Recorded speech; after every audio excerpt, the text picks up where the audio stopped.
नमस्कार, NDTV India पर आपका स्वागत है। मैं हूं अदिति राजपूत। पहलगाम हमले के बाद सरकार लगातार एक्शन में, क्या रणनीति अपनाई जाएगी इसे लेकर मंथन चल रहा है।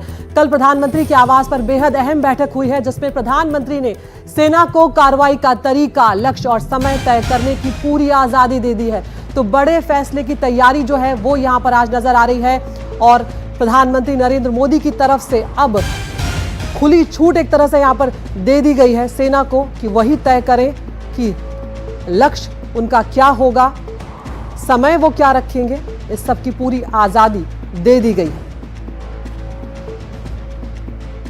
तो जिस तरह की कायराना हरकत हुई है उसके बाद आज बहुत अहम दिन है। आज बड़ी बैठकें जो है वो होने जा रही हैं यहाँ पर, और इस बैठक में बहुत महत्वपूर्ण फैसले जो है वो लिए जाएंगे। CCS cabinet committee on security जो है उसकी बैठक होगी।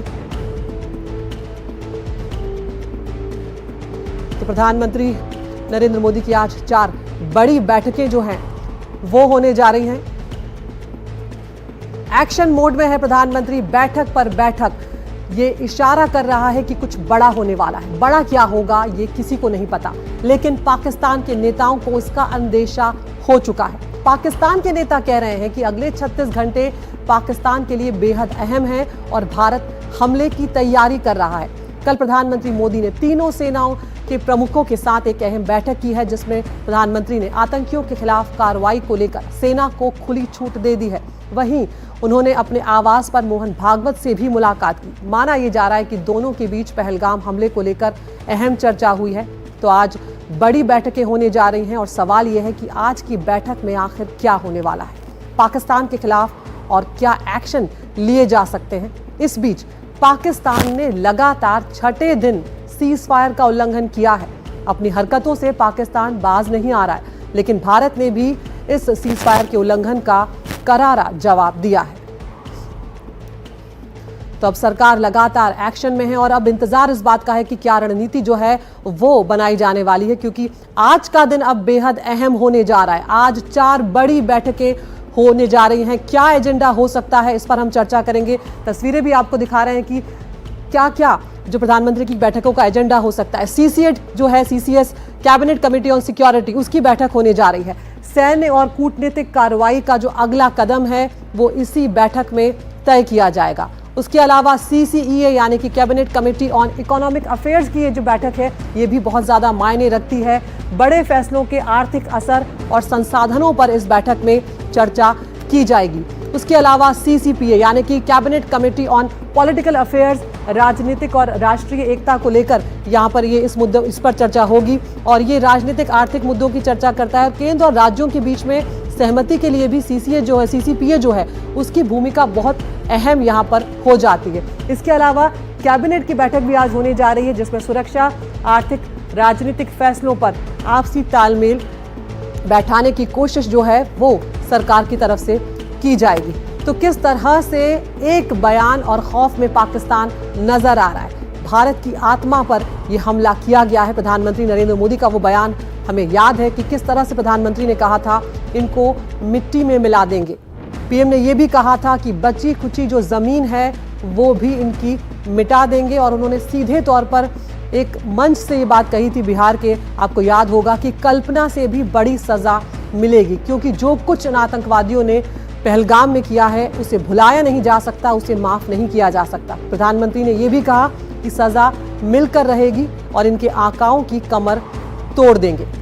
तो अब 24 घंटों से लगातार हम देख रहे हैं कि ताबड़तोड़ एक्शन जो है वो यहाँ पर लिया जा रहा है। किस तरह से एक के बाद एक मंथन का दौर चल रहा है, सरकार एक्शन में है। हर वक्त सिर्फ ये मंथन किया जा रहा है कि जो कार्रवाई होगी वो किस तरह की जाएगी। कल सीडीएस तीनों सेनाओं प्रमुखों के साथ मुलाकात की गई है, मोहन भागवत के साथ मुलाकात की गई है और अमित शाह जो हैं उनके साथ भी चर्चा की गई है। और आज दिन भर में प्रधानमंत्री की 4 अहम बैठकें होने जा रही हैं। तो अंदाज़ा हम लगा सकते हैं कि क्या कुछ इस वक्त देश में चल रहा है, किस तरह के हालात बने हुए हैं। वो लोग, वो परिवार जिन्होंने पहलगाम में अपनों को खोया है, वो लगातार इस बात के इंतजार में है कि अब सरकार का अगला कदम क्या होगा, किस तरह से इन आतंकवादियों को पाकिस्तान जिन्हें अपनी सरपरस्ती में रखता है उन्हें किस तरह से सबक सिखाया जाएगा। इस वक्त हमारे साथ एक खास मेहमान यहाँ पर जुड़ने जा रहे हैं। Lieutenant general retired Sanjay Kulkarni है, रक्षा विशेषज्ञ हैं। कुलकर्णी साहब, स्वागत है आपका इस अहम बातचीत में। जब कुलकर्णी साहब, प्रधानमंत्री की तरफ से ये कह दिया जाता है कि अब जो हमारी सेनाएं हैं उनको खुली छूट है कि वो तय करें कि लक्ष्य क्या होगा, समय क्या होगा, इसके मायने क्या हैं, आप समझाएं। अदिति जी धन्यवाद। प्रधानमंत्री ने साफ साबित किया, आज ही नहीं, उन्होंने पहले भी कहा और उसके ऊपर उन्होंने कार्रवाई भी शुरू कर दी थी। कुछ काइनेटिक, नॉन काइनेटिक। अगर हम देखें कि नॉन काइनेटिक में उन्होंने क्या कहा, इंडस वाटर ट्रीटी को लेकर के जिस प्रकार से कार्रवाई शुरू हो गई, जिस प्रकार से सुमोटो उनके जो मिलिट्री अटैचेस थे उनको बाहर निकाल दिया गया, जो पाकिस्तानी हिंदुस्तान में थे वो चले गए, अटारी बॉर्डर हम लोगों ने बंद कर दिया।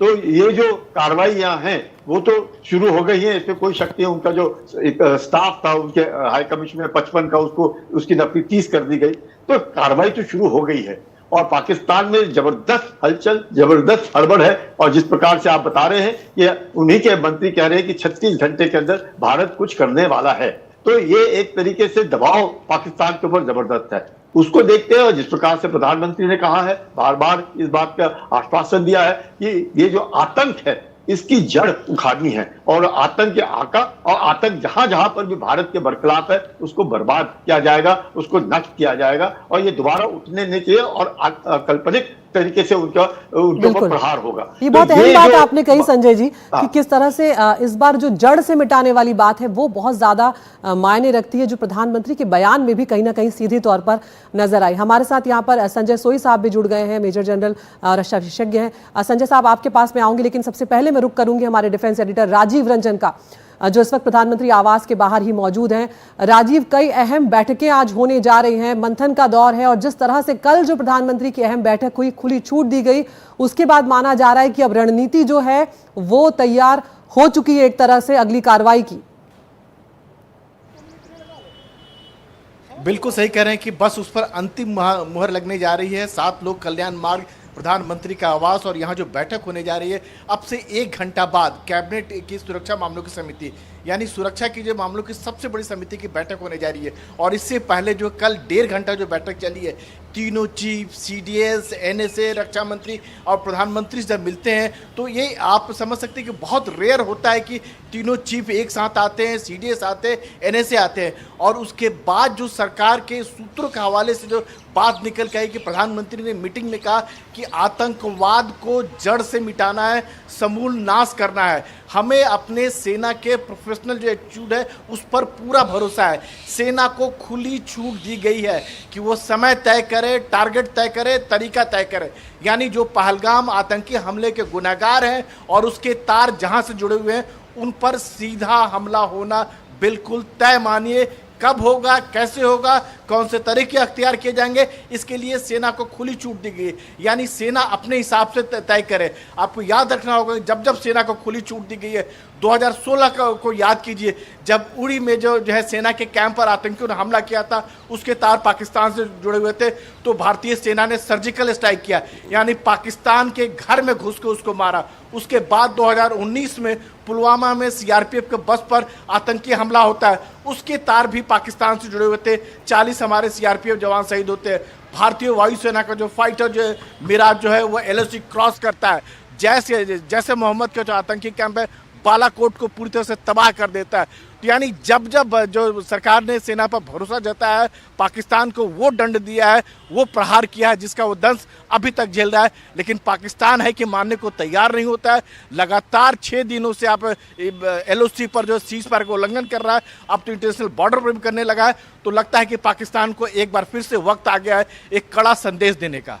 बिल्कुल राजीव, बड़ी बात आप यहाँ पे कह रहे हैं कि इससे पहले भी कई बार सबक सिखाया गया है, लेकिन पाकिस्तान जो है वो सबक लेने को तैयार नहीं है और शायद अब ऐसा सबक सिखाने की ज़रूरत है कि जड़ से आतंकवाद जो है उसका खात्मा किया जा सके।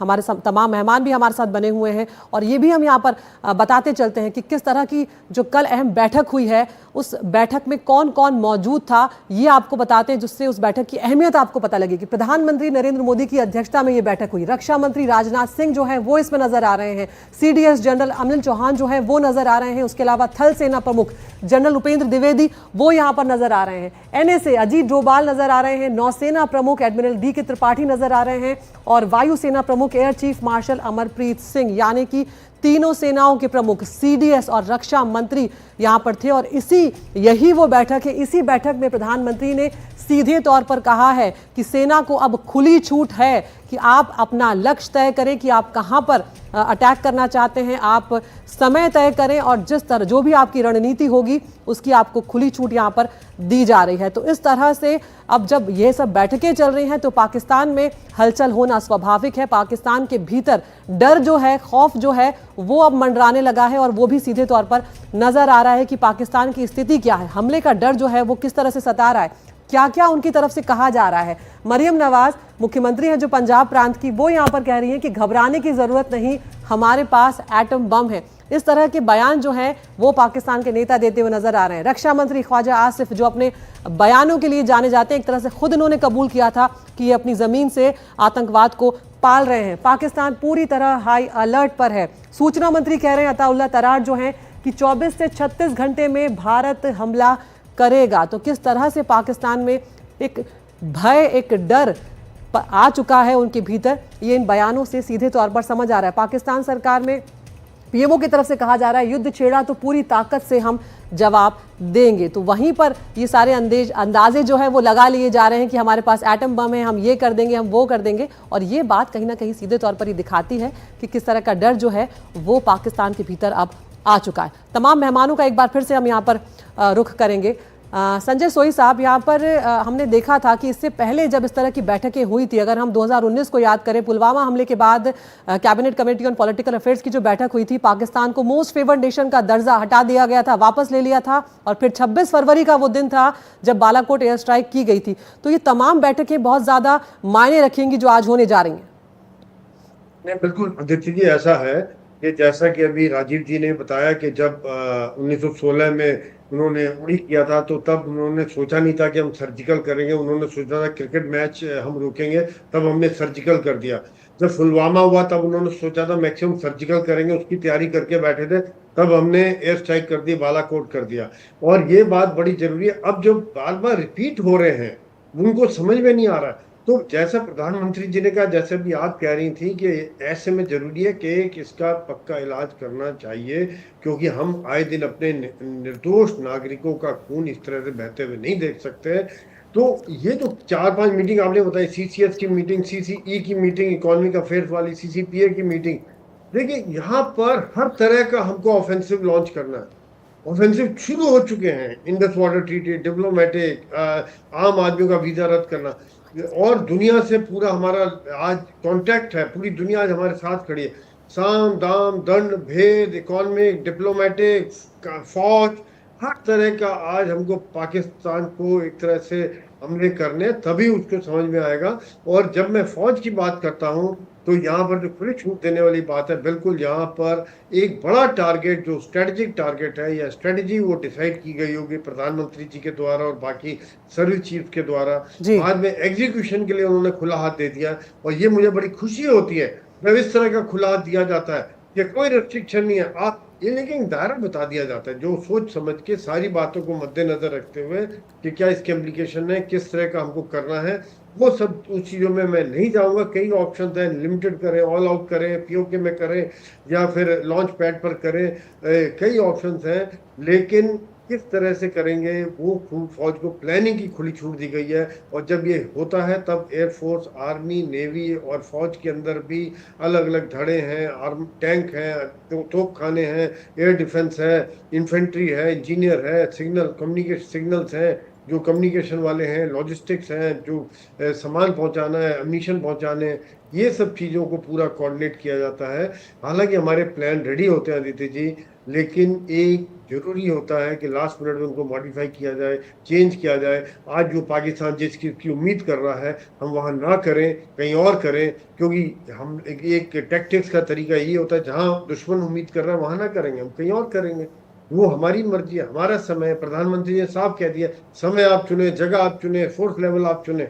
जी ठीक चाहिए फौजी को। बिल्कुल। एक कुछ और नहीं हमारे चाहिए। सहयोगी हमारे साथ जुड़ रहे हैं, हिमांशु शेखर मिश्रा। हिमांशु, यहाँ पर कई कूटनीतिक फैसले जो हैं वो आज लिए जाने हैं। हम जानते हैं सैन्य फैसले जो हैं वो लिए जाने हैं, और इस सब के बीच में जिस तरह से पॉलिटिकल अफेयर्स की बैठक होने जा रही है, जो कैबिनेट कमेटी की पॉलिटिकल अफेयर्स वाली कमेटी है वो है, इकोनॉमिक अफेयर्स वाली जो कमेटी उसकी भी बैठक होने जा रही है, यानी कि हर पहलू पर यहाँ पर विचार होगा। क्या कुछ अपडेट इस वक्त बैठकों को लेकर मिल रहा है आपको? देखिए, सबसे महत्वपूर्ण बात यह है कि ठीक एक हफ्ते पहले जब कैबिनेट कमेटी ऑन सिक्योरिटी की बैठक प्रधानमंत्री ने बुलाई थी, तो उस बैठक में जो नॉन मिलिट्री ऑप्शंस थे पाकिस्तान के खिलाफ डिप्लोमेटिक ऑफेंसिव लॉन्च करने का, उसका इस्तेमाल प्रधानमंत्री ने किया था, और हमने देखा कि कई बड़े सख्त फैसले पाकिस्तान के खिलाफ लिए गए थे। अब एक हफ्ते बाद जो बैठक हो रही है उसका संदर्भ जो है वो बिल्कुल अलग है। अब तक लगातार ये सवाल उठता रहा है कि प्रधानमंत्री जो ये बात कह रहे हैं कि हम आतंकवाद का, विशेषकर सीमा पार आतंकवाद का जो ढांचा है वो ये हर समय के लिए खत्म कर देंगे, तो जो मिलिट्री ऑप्शंस हैं, जो सुरक्षा के विकल्प हैं, उसको लेकर सरकार क्या सोच रही है।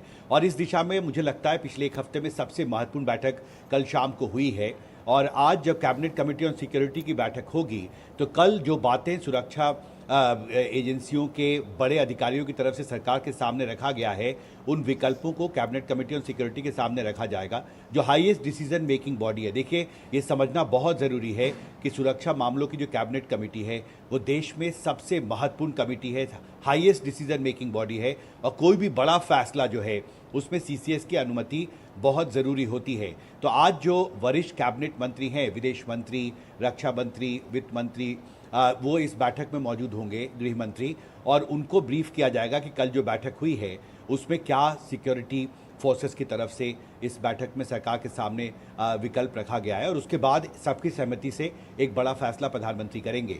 दूसरी महत्वपूर्ण बात कि सरकार एक घटक दल जो है सरकार के, ये कोalition गवर्नमेंट है, तो जो एनडीए के जो महत्वपूर्ण घटक दल है उनके वरिष्ठ नेताओं को cabinet committee on political affairs में शामिल किया गया है, और राजनीतिक तौर पर इस मुद्दे पर, क्योंकि ये बेहद ही संवेदनशील मुद्दा है, सरकार में एकजुटता बनी रहे, इसलिए सीसीपीए की बैठक में भी उनसे भी सलाह मशवरा प्रधानमंत्री करेंगे। और इसलिए ये दोनों बैठकें जो हैं मुझे लगता है बेहद महत्वपूर्ण हैं, और अगले 24 घंटे में शायद एक बड़ी तस्वीर सामने आ सकती है कि सरकार अब आगे क्या करने वाली है। लेकिन देश के प्रधानमंत्री अगर जो सिक्योरिटी फोर्सेस के बड़े अधिकारियों की बैठक में कहते हैं कि अब आपको फैसला करना है कि आप जवाबी कार्रवाई कब करें, ऐसा लगता है कि सरकार ने ये तय कर लिया है कि जवाबी कार्रवाई होगी। अब महज औपचारिकता है कि ये कार्रवाई कब होगी, कहाँ होगी, कैसे होगी, ये पूरा फैसला जो है वो प्रधानमंत्री ने सिक्योरिटी फोर्सेस के ऊपर छोड़ दिया है। जी बिल्कुल, हिमांशु आप बने रहिए हमारे साथ, अपडेट के लिए आपके पास हम लौटेंगे। बैठकों का दौर शुरू होने ही वाला है, और इस बीच में पाकिस्तान को लेकर एक्शन तो जारी है ही। प्रधानमंत्री नरेंद्र मोदी का कल दिल्ली के कार्यक्रम में जो बयान एक उन्होंने दिया था वो वायरल हो रहा है। सबसे पहले वो बयान आपको सुनवाते हैं। हमारे पास समय सीमित है, लक्ष्य बड़े हैं।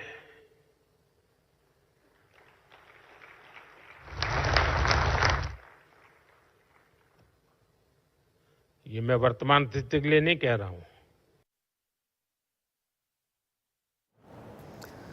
तो सुना आपने यहाँ पर प्रधानमंत्री नरेंद्र मोदी को खुली छूट उन्होंने देने की यहाँ पर बात की है, उस बारे में भी आपको बता रहे हैं, उस बैठक का जिक्र भी हम कर रहे हैं, उसकी तस्वीर भी आपके सामने है। तो क्या कुछ कहा गया है यहाँ पर प्रधानमंत्री नरेंद्र मोदी की तरफ से, कल ये जो बैठक हुई है उसके बारे में आपको बता देते हैं।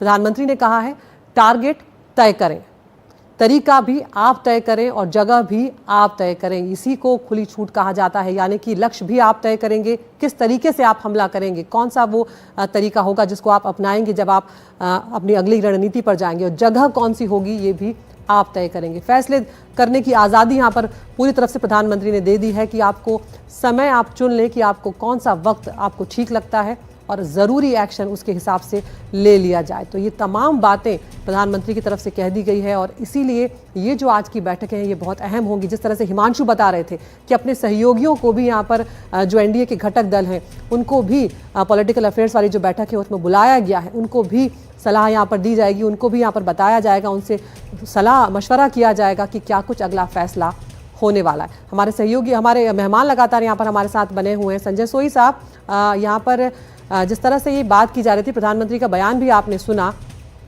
मिट्टी में मिला देने की बात भी वो करते हुए नजर आ रहे हैं यहाँ पर, और अब जो एक तरह से बॉडी लैंग्वेज है प्रधानमंत्री की, वो हम सब समझ सकते हैं यहाँ पर, क्योंकि जो कुछ भी हुआ है वो नाकाबिले बर्दाश्त है। बिल्कुल, देखिए ऐसा प्रधानमंत्री जी का पहले मैंने बिहार में भाषण सुना था, यही भाषण सुने।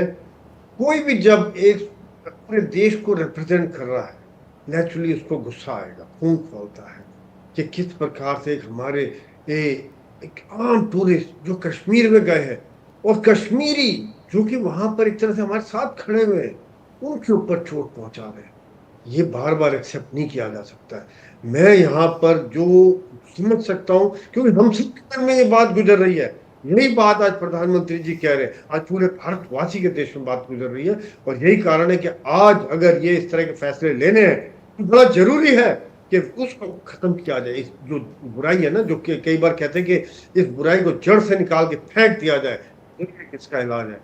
जैसा अभी आपने बताया था और मैंने भी पहले बताया कि इसमें सभी तरह के फैसले लेने पड़ेंगे, फौज, इकोनॉमी, पॉलिटिकल, और इस समय में जरूरत है पूरे देश को इकट्ठे रहने की। यही कारण है कि सीसीपीए की मीटिंग जो हो रही है, पूरा देश आज इकट्ठा खड़ा है, हर धर्म, मजहब, प्रदेश, जात पात, पार्टी। और विपक्ष की तरफ से भी ये कहा गया है सोई साहब यहाँ पर कि हम एकजुट हैं और इस मुद्दे पर सरकार जो भी फैसला होगी हम सरकार का साथ देंगे। यहाँ पर कुलकर्णी साहब के पास भी मैं आऊंगी, उससे पहले एक बड़ी खबर का रुख हम यहाँ पर करने जा रहे हैं।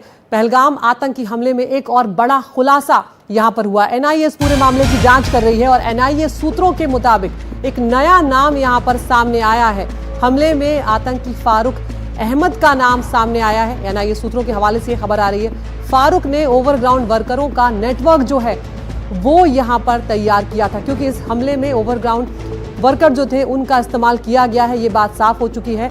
और पीओके में छिपा है लश्कर का टॉप कमांडर है फारूक, ये खबर मिली है। पाकिस्तान के 3 सेक्टर से कश्मीर में ये घुसपैठ करवाता है। और सीधा हम चल रहे हैं कश्मीर, हमारे सहयोगी मुकेश सिंह सेंगर वहां पर बने हुए हैं। मुकेश, ये नया नाम जो फारूक अहमद का सामने आया है, क्या कुछ डिटेल्स इसके बारे में इस वक्त आपको मिल रहे हैं, बताएं।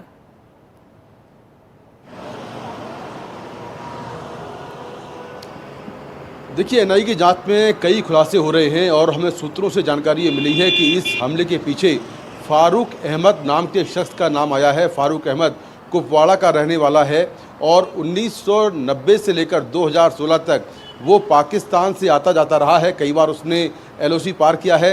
लश्कर तैयबा का टॉप कमांडर है और फिलहाल पीओके में है, ये भी जानकारी मिली है। जो एनआईए हैं उनके सूत्रों के मुताबिक फारूक अहमद ने जो OWG हैं, यानी कि ओवरग्राउंड वर्कर्स हैं, उनका एक पूरा नेटवर्क तैयार किया है और ये नेटवर्क जो है पहलगाम हमले में भी इस नेटवर्क का इस्तेमाल किया गया है। इसके पहले भी कई बड़े आतंकी हमले हुए हैं, उसमें भी फारूक अहमद ने जो ओवरग्राउंड वर्कर्स हैं उस नेटवर्क के जरिए ये हमले करवाए थे, ये भी जानकारी मिली है। और ये भी जानकारी मिली है कि जो फारूक अहमद है वो उसको कश्मीर में जो पहाड़ी इलाके हैं उनका अच्छा खासा नॉलेज है, क्योंकि वो यहीं का रहने वाला है और काफ़ी पहले ही पाकिस्तान में चला गया था। पाकिस्तान में लश्कर का टॉप कमांडर है और फिलहाल पीओके में बैठा है। ये भी जानकारी सामने आई है सूत्रों के मुताबिक कि वो लगातार ओवरग्राउंड वर्कर से इनक्रिप्टेड ऐप या जो सिक्योर्ड ऐप्स होते हैं उनसे वो लगातार बात करता है और जो टेररिस्ट होते हैं, चाहे वो लोकल टेररिस्ट हों या फिर पाकिस्तानी टेररिस्ट हों, उनको लॉजिस्टिक मुहैया करवाना, उनको हथियार दिलवाना, उनको खाना पहुंचाना, ये सारा काम वो पीओके में बैठ कर देखता है और वहाँ से लगातार ओवरग्राउंड वर्कर से वो बात करता है। तो पहलगाम हमले के लिए जो ओवरग्राउंड वर्कर्स का नेटवर्क तैयार हुआ है उसमें फारूक अहमद का नाम आ रहा है। शक है कि उसी ने ये पूरा जो नेटवर्क है पहलगाम हमले के लिए वो तैयार किया है। तो एक और नया नाम इस हमले के पीछे, और जो जांच एजेंसियां हैं वो लगातार इस पूरे नेटवर्क को खंगालने में जुटी हैं। जो ये पूरा लश्कर का मॉड्यूल है उसको खंगालने में, उसकी जांच करने में लगातार लगी हुई है और जांच के दौरान कई बड़े नाम सामने आ रहे हैं। मुकेश, आपने शुरुआत में भी ये बात आपने भी कही थी कि जब इस हमले को अंजाम दिया गया तो ओवरग्राउंड वर्कर्स जो हैं उन्होंने भी यहाँ पर एक बड़ी भूमिका निभाई थी और इस बात से वो कहीं ना कहीं बात जुड़ती हुई नजर आ रही है।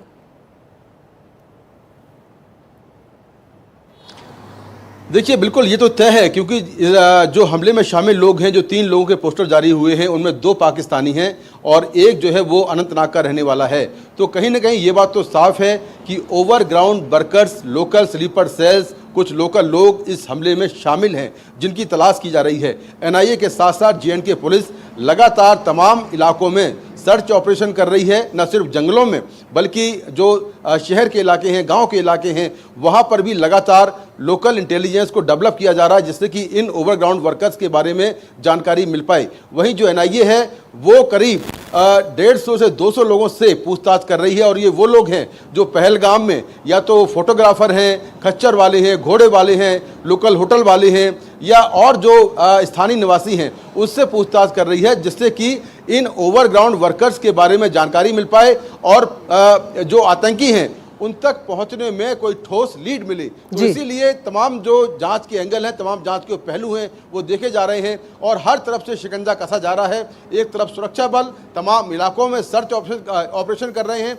वहीं जो एनआईए है वो ग्राउंड लेवल पर जांच के जरिए जो तमाम जो आतंकी हैं उन तक पहुंचने की कोशिश कर रही है। बिल्कुल, बहुत बहुत शुक्रिया मुकेश। अपडेट के लिए हम आपके पास लौटेंगे। तो यहाँ पर हमारे दोनों मेहमान भी हमारे साथ बने हुए हैं। कुलकर्णी साहब, ये खबर जो है जिसमें फारूक अहमद का नाम सामने आया है, ये नया आतंकवादी है, कुपवाड़ा का ये रहने वाला बताया जा रहा है। यानी कि यहाँ पर वो जो काम पाकिस्तान करता आ रहा है हमारे देश के या हमारे खासकर कश्मीर प्रांत के जो साउथ कश्मीर के जो लोग होते हैं, उन लोगों को, जो युवा होते हैं, उन्हें गुमराह करने का काम लगातार कर रहा है। और इस बार का जो हमला था उसके बाद हमने कश्मीरियों में गुस्सा देखा था, क्योंकि जब हालात सामान्य होने लगे थे, उनका कमाई का जरिया ठीक चल रहा था, तब उन्होंने उस चीज पर आकर चोट करी है और उनकी नाराजगी भी दिखी थी। इस तरह के अंडरग्राउंड वर्कर्स को, जो ओवरग्राउंड वर्कर्स होते हैं, उन्हें किस तरह से पाकिस्तान तैयार कर रहा है? देखिए आदित्य जी, इसमें कोई शक नहीं है कि ये शिकंजा कस करने वाली बात है, बहुत जरूरी है, क्योंकि युद्ध जो होता है वो लास्ट ऑप्शन है। यानी वो ऑप्शन है टेबल के ऊपर, वो लास्ट ऑप्शन है। जब सारी तरीके से पूरा कुछ जांच की जाएगी, जैसे आदिल पकड़ा गया, आदिल के द्वारा, आदिल पकड़ा नहीं गया पर वो ओवरग्राउंड वर्कर था, उनके साथ मिला हुआ था, आतंकवादी था। अब फारूक की बारी आई, इसका जब इंटरोगेशन होगा, तकरीबन 1000 लोगों को पकड़ा होगा उन्होंने, उसका इंटरोगेशन होगा, तब पता चलेगा कि क्या हो रहा है, कौन कर रहा है। चाहे 90% लोग बिल्कुल आतंक के बरखिलाफ होंगे, पर हैं ऐसे चंद एक लोग हैं जिनको पाकिस्तान बार बार उकसा रहा है, बार बार पैसे की मदद दे रहा है, ट्रेनिंग दे रहा है, ड्रोन के द्वारा हथियार भेज रहा है, ड्रग्स भेज रहा है। तो दुनिया भर के जो हरकतें हो रहा है, तो इसलिए प्रधानमंत्री जो बार बार जिक्र करते हैं कि आतंक, कहीं पर भी पाकिस्तान का नाम नहीं लिया है, हमने आतंकियों का नाम लिया है। आतंक का गढ़ कहां है, उसको बर्बाद करना है। ये आतंकी जो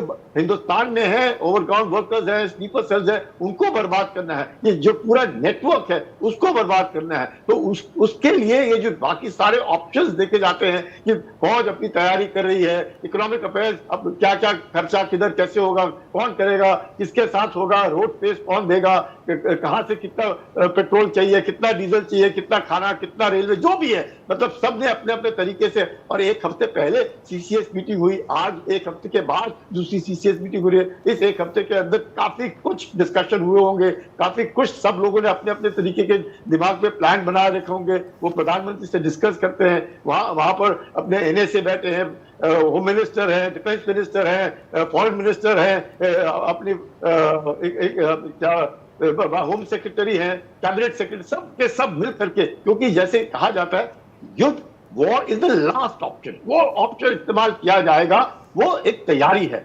लेकिन उससे पहले अगर दुश्मन घुटने टेक देता है, ये जितने आतंकी हैं मारे जाते हैं, जितने भी है पकड़े जाते हैं, उनको ठोक दिया जाता है, तो मतलब मकसद एक ही मकसद है कि अब पुलवामा के बाद जो हम लोगों ने कार्रवाई की, उसके बाद आती हूँ सर, आती हूँ, आप बने रहिए। यहाँ पर एक और खबर का हम जिक्र कर रहे हैं कि किस तरह से पाकिस्तान लगातार सीज फायर का उल्लंघन भी कर रहा है। पहलगाम हमले के बाद हमने देखा कि घुसपैठ की कोशिश भी वहां पर हुई, जहां पर 2 आतंकवादी मार गिराए गए थे, और लगातार छठा दिन रहा है जब सीज फायर तोड़ा है पाकिस्तान ने। जम्मू के नौशेरा सेक्टर में, अखनूर में और सुंदरबनी में फायरिंग हुई है, और आज फिर पाकिस्तानी चौकियों से फायरिंग की गई है। एलओसी के साथ साथ इंटरनेशनल बॉर्डर जो है उस पर भी पाक फायरिंग कर रहा है, और पाकिस्तानी फायरिंग का भारत की तरफ से लगातार मुंहतोड़ जवाब दिया जा रहा है। पहलगाम आतंकी हमले को लेकर अब पाकिस्तान फंसता हुआ नजर आ रहा है, सीधे तौर पर फंसता जा रहा है, और खुद को हर मोर्चे पर घिरता देख उसने एलओसी पर फायरिंग शुरू कर दी है। 6 दिनों से पाकिस्तानी सेना सीज फायर उल्लंघन कर रही है, और इसे अब तक का सबसे बड़ा सीज फायर उल्लंघन माना जा रहा है। 2021 में Bharat Pak cease fire agreement हुआ था। फिलहाल फायरिंग रुकने के आसार भी नजर नहीं आ रहे हैं क्योंकि पाकिस्तान चौतरफा अब घिरता हुआ नजर आ रहा है। सोई साहब, ये जो बात हम यहाँ पर कह रहे हैं कि चूंकि अब ये पाकिस्तान को पता लग गया है, तमाम उनके जो नेता हैं जिस तरह के बयान दे रहे हैं, हमारे पास एटम बम है, 24 से 36 घंटे में भारत हमला कर सकता है, हम पूरी तरह से तैयार हैं, जवाब देंगे, ये सब बताता है कि किस कदर अब पाकिस्तान जो है उनकी हालत खराब है। और ये जो सीज फायर उल्लंघन हो रहा है, ये उसी की एक कड़ी है, उसी का एक नतीजा है। बिल्कुल अदिति जी, दोनों बातों को मैं फटाफट टैकल करूंगा। पहले तो उनके नेताओं के बयान सुन के मैं बड़ा इंटरटेनमेंट हो रहा है मेरा आजकल। एक से एक बयान दे रहे हैं, तो कहते हैं हर शाख पर उल्लू बैठा है, जाने गुलिस्ता क्या होगा, अंजाम गुलिस्ता क्या होगा। तो ये बात नजर आ रही है। तो बहुत ही अजीब अजीब से बयान आ रहे हैं, हल्कम दिखा रहा है, उनका खौफ दिखा रहा है, और उनको समझ में नहीं आ रहा है कि भारत किस प्रकार से इसका बदला लेगा, भारत किस प्रकार से काम करेगा। क्योंकि उनके जहां तक वो सोचते हैं उससे 10 कदम आगे हम सोचते हैं। दूसरी बात सीज फायर वाली है। अदिति जी, 7 बार मेरी पोस्टिंग कश्मीर में रही है, और भारत की सेना जब ये सीज फायर तोड़ते हैं या कोई फायर करते हैं तो जवाब ऐसा मिलता है कि इनको समझ में नहीं आता कि कितने गोले और क्या बरस रहा है इनके ऊपर, और उसके बाद पत्थर और पेड़, और उसको बाद भाग रहे होते हैं, छुप रहे होते हैं, और कैजुअलिटीज होते हैं। अगर ये सीज फायर का उल्लंघन हो रहा है तो यहाँ पर वो कोशिश कर रहे हैं कि शायद इन्फिल्ट्रेशन इसके अंदर करने की कोशिश करें और लोगों को भेजने की कोशिश करें। लेकिन इस समय में भारत बिल्कुल, जिसको कहते हैं, हमेशा चाक चौबंद तैयार रहता है। पर जो इसका जवाब है, शायद आज आप उनकी अखबारें पढ़ें या उनका वहाँ पर खबरें सुनेंगे सोशल मीडिया में कि वहाँ गांव खाली हो रहे हैं, वहाँ पे हड़कंप मचा हुआ है, वहाँ पे त्राही त्राही मची हुई है, और जो उनकी कैजुअलिटीज हो रही है, नुकसान हो रहा है, वो शायद आज उनको मैसेज मिल रहा है, समझ में आ रहा है कि भारत की सेना से पंगा लेना ठीक नहीं है। अदिति जी, बिल्कुल। कुलकर्णी साहब, यहाँ पर आपके पास भी मैं आऊँगी। जिस तरह से हम देख रहे हैं, सीज फायर अग्रीमेंट जो हुआ था 2021 में, उसका उल्लंघन हुआ, लेकिन जब हम कार्रवाई की बात करते हैं तो जो भी सैनिक कार्रवाई होगी, लेकिन ये जो ओवरग्राउंड वर्कर्स होते हैं, जैसे कि ये एक नया नाम फारूक अहमद का सामने आया, इनकी कमर तोड़ना भी बेहद ज़रूरी है, क्योंकि ये अपनी एक्टिविटीज़ को जम्मू कश्मीर में जारी रखते हैं और अपने साथ लोगों को बरगला के शामिल करते रहते हैं। अदिति जी, सबसे ज्यादा जरूरी है, सबसे पहले हम लोगों ने जितने भी ओवरग्राउंड वर्कर्स हैं और स्लीपर सेल्स हैं, इनको मारना है, खत्म करना है। ये सोचना कि उनको पकड़ना नहीं है। Dead terrorist is a good terrorist, उसको मरना है, और हम लोगों ने उनको मारना है। जब अपने देश के अंदर अगर इस तरह के देशद्रोही हैं, उनका खात्मा बहुत जरूरी है। जब इंटरनली सब कुछ ठीक हो जाएगा, कहां से दुश्मन आएगा, कहां से क्या करेगा, ये दुश्मन फायदा उठाने की कोशिश कर रहे हैं। ये चंद एक लोग हमारे बीच में हैं जो इस तरह की मानसिकता को और उकसाने की कोशिश करते हैं। उनको भी हम लोगों ने उनके ऊपर निगरानी रखनी है, चाहे वो कितना ही बड़ा पॉलिटिशियन क्यों ना हो, कितना ही बड़ा नेता क्यों ना हो, उनके ऊपर निगरानी रखनी है कि कौन है जो इस तरह के लोगों को भड़काते हैं। क्योंकि जिस प्रकार से कश्मीर के अंदर लोग खुद परेशान हैं, खुद रस्तों के ऊपर आ रहे हैं, देख रहे हैं कि उनके पेट के ऊपर लात कौन मार रहा है, कौन जो लोग हैं उकसा रहे हैं। जब आप देखेंगे कि नीचे ग्राउंड लेवल से जब इस तरह का आक्रोश इनके बरकरार होगा, तब कुछ ठीक हो जाएगा अपने आप। जब OGW नहीं होंगे, कोई भी आदमी नहीं आ सकता है। Pakistan is fishing in troubled water, और पाकिस्तान बार बार वो भी हमारे बीच में अगर कोशिश करता है, अगर हम लोगों के बीच में अगर एकता नहीं है किसी भी कारण से, या अपने सियासी रोटी सेकने में लगे हुए हैं, तो फिर वो देश के बरकरार हुए। बिल्कुल। अब यहाँ पर ये देखना बहुत महत्वपूर्ण होगा कि किस तरह से पहले सिंधु नदी जल समझौता जो है वो रद्द किया गया, अटारी बॉर्डर बंद कर दी गई, वीजा रद्द कर दिए गए, ये सब गैर सैनिक कार्रवाई थी पाकिस्तान पर, और अब यहाँ पर सेना को खुली छूट प्रधानमंत्री की तरफ से दे दी गई है, और अगला कदम अब जो होगा वो पाकिस्तान को हमेशा याद रहेगा। आप दोनों मेहमानों का बहुत बहुत शुक्रिया हमसे जुड़ने के लिए।